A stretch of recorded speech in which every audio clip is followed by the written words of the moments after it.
أعوذ بالله من الشيطان الرجيم. ودخل معه السجن فتيان قال أحدهما إني أراني أعصر خمرا وقال الآخر إني أراني أحمل فوق رأسي خبزا تأكل الطير منه نبئنا بتأويله إنا نراك من المحسنين. قال لا يأتيكما طعام ترزقانه إلا نبأتكما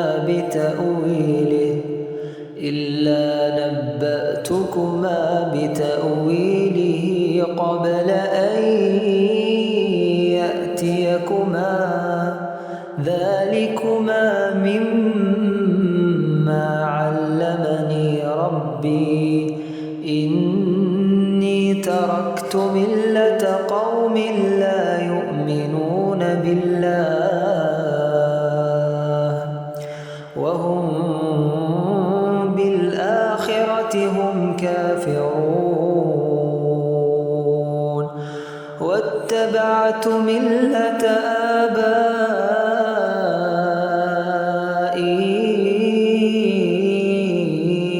إبراهيم وإسحاق ويعقوب ما كان لنا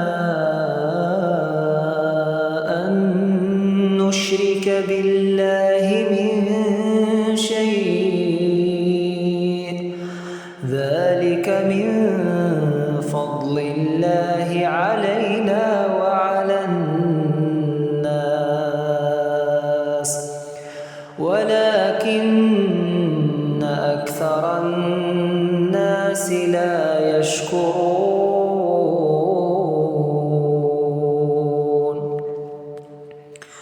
يا صاحبي السجن أأرباب متفرقون خير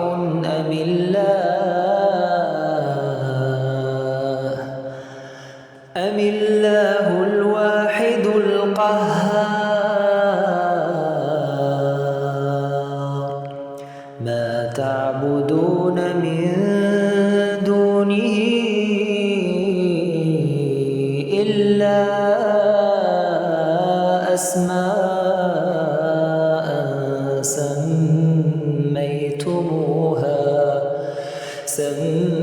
سميتموها أنتم وآباؤكم ما أنزل الله بها من سلطان إن الحكم إلا لله أمر ألا تعبدوا إلا إياه ذلك الدين القيم ولكن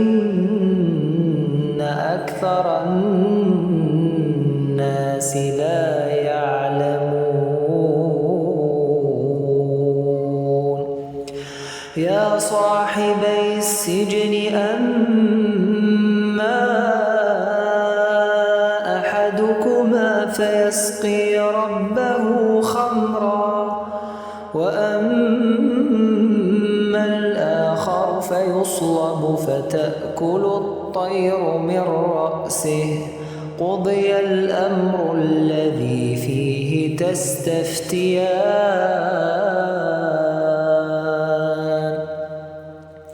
وقال للذي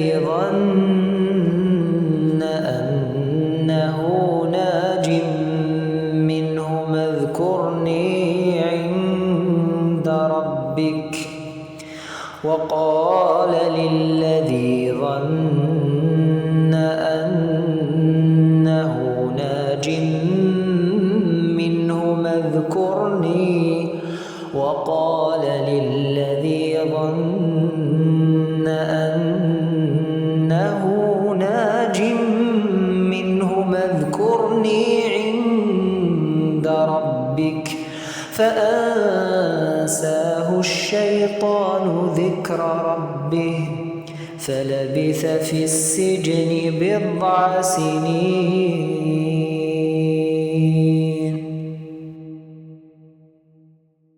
وقال الملك إني أرى 7 بقرات سمان يأكلهن 7 عجاف و7 سنبلات خضر وأخر يابسات. يا أيها الملأ أفتوني في رؤياي إن كنتم للرؤيا تعبرون. قالوا أضغاث أحلام وما نحن بتأويل الأحلام بعالمين.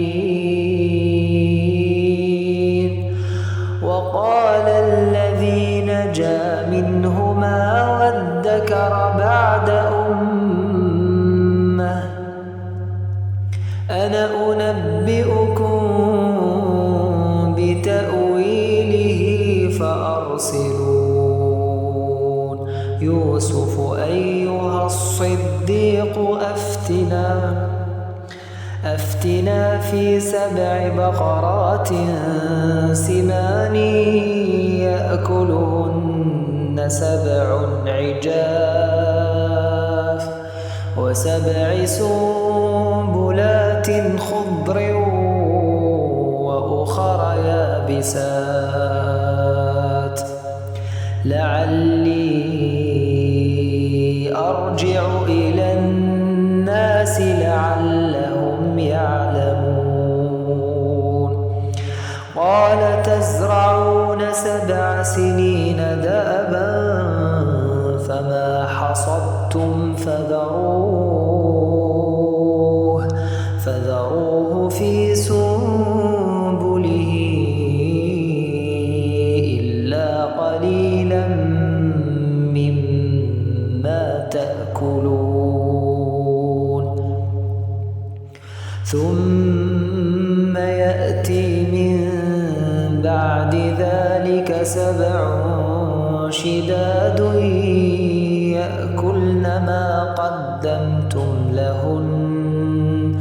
يأكلن ما قدمتم لهن إلا قليلا مما تحصنون. ثم يأتي من بعد ذلك عام فيه يغاث الناس وفيه يعصرون. وقال الملك ائتوني به فلما جاءه الرسول قال ارجع إلى ربك فاسأله ما بال النسوة اللاتي قطعن أيديهن إن ربي بكيدهن عليم. قال ما خطبكن إذ راوتن يوسف عن نفسه قلن حاش لله ما علمنا عليه من سوء. قالت امرأة العزيز الآن حصحص الحق أنا راودته عن نفسه وإنه لمن الصادقين. ذلك ليعلم أني لم أخنه بالغيب وأن الخائنين وما أبرئ نفسي إن النفس لأمارة بالسوء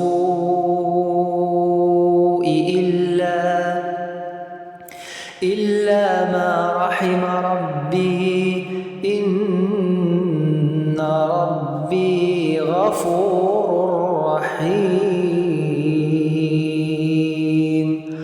وقال الملك ائتوني به أستخلصه لنفسي فلما كلمه قال إنك اليوم لدينا مكين أمين وقال الملك ائتوني به أستخلصه لنفسي فلما كلمه قال إنك اليوم لدينا مكين أمين قال اجعلني على خزائن الأرض إني حفيظ عليم وكذلك مكنا ليوسف في الأرض يتبوأ منها حيث يشاء نصيب برحمتنا من نشاء ولا نضيع أجر المحسنين ولأجر الآخرة خير للذين آمنوا وكانوا يتقون وجاء إخوة يوسف فدخلوا عليه فعرفهم وهم له منكرون ولما جهزهم بجهازهم قال ائتوني بأخ لكم من أبيكم ألا ترون أني أوفي الكيل وأنا خير المنزلين فإن لم تأتوني به فلا كيل لكم عندي ولا تقربون قالوا سنراود عنه أباه وإنا لفاعلون وقال لفتيانه اجعلوا بضاعتهم في رحالهم لعلهم يعرفونها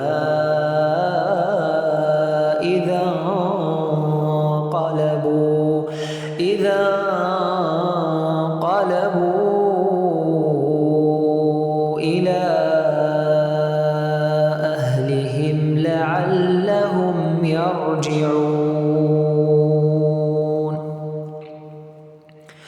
فلما رجعوا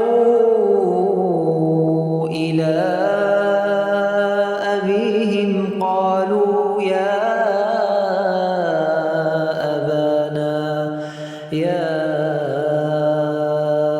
أبانا منع منا الكيل فأرسل معنا أخانا نكتل وإنا له لحافظون قال هل آمنكم عليه إلا كما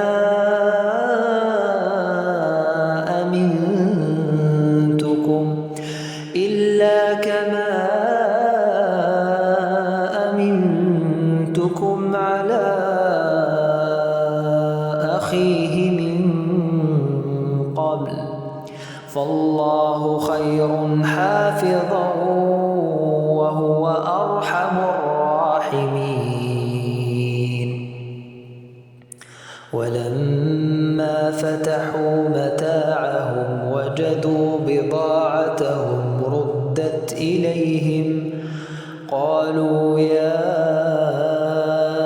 أبانا ما نبغي هذه بضاعتنا ردت إلينا ونمير أهلنا ونحفظ أخانا ونزداد كيل بعير ذلك كيل يسير.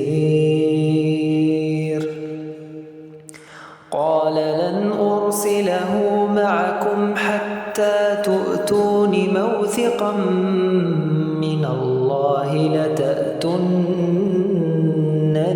به إلا أن يحاط بكم. فلما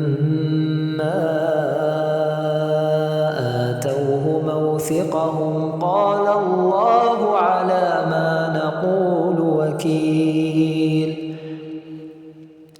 وقال يا بني لا تدخلوا من باب واحد وادخلوا من أبواب متفرقة وما أغني عنكم من الله من شيء إن الحكم إلا لله عليه توكلت وعليه فليتوكل المتوكلون.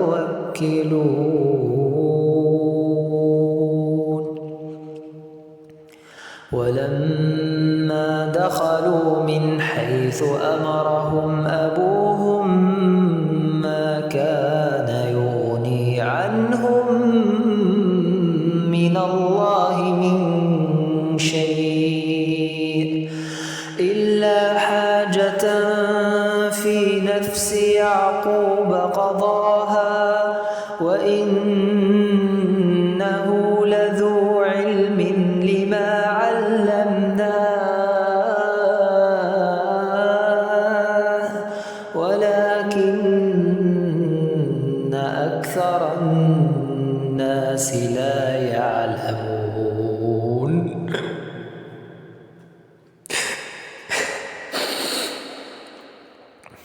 ولما دخلوا على يوسف آوى إليه أخاه قال إني أنا أخوك فلا تبتئس بما كانوا يعملون. فلما جهزهم بجهازهم جعل السقاية في رحل أخيه ثم أذن مؤذن أيتها العير إنكم لسارقون. قالوا وأقبلوا عليهم ماذا تفقدون قالوا نفقد صواع الملك ولمن جاء به حمل بعير وأنا به زعيم. قالوا تالله لقد علمتم ما جئنا لنفسد في الأرض وما كنا سارقين. قالوا فما جزاؤه إن كنتم كاذبين. قالوا جزاؤه من وجد في رحله فهو جزاؤه كذلك نجزي الظالمين.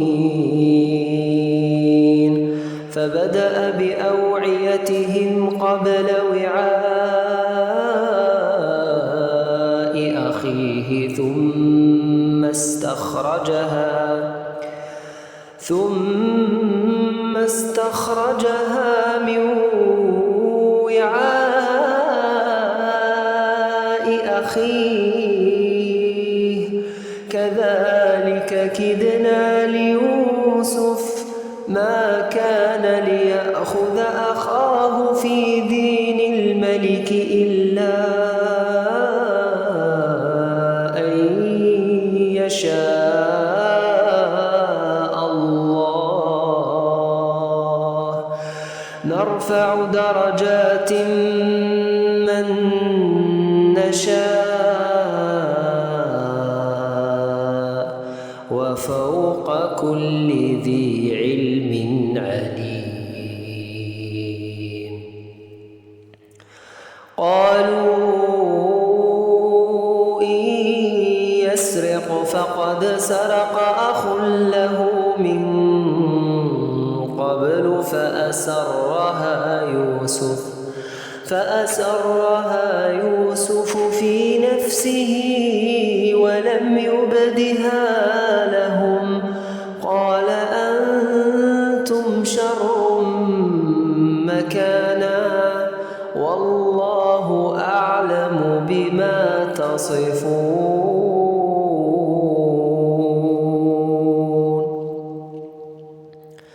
قالوا يا أيها العزيز إن له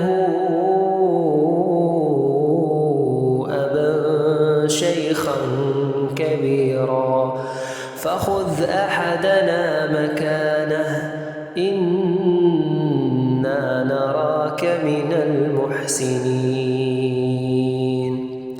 قال معاذ الله أن نأخذ إلا من وجدنا متاعنا عنده إنا إذا لظالمون. فلما استيئسوا منه خلصوا نجيا قال كبيرهم ألم تعلموا أن أباكم قد أخذ عليكم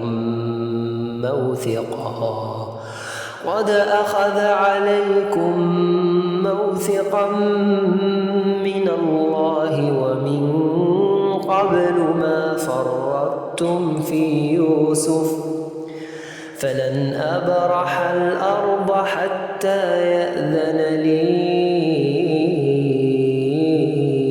أبي أو يحكم الله لي وهو خير الحاكمين.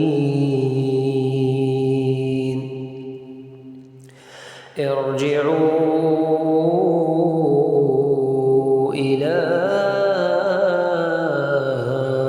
أبيكم فقولوا يا أبانا إن ابنك سرق وما شهدنا إلا بما علمنا وما كنا للغيب حافظين. واسأل القرية التي كنا فيها والعير التي أقبلنا فيها وإنا لصادقون.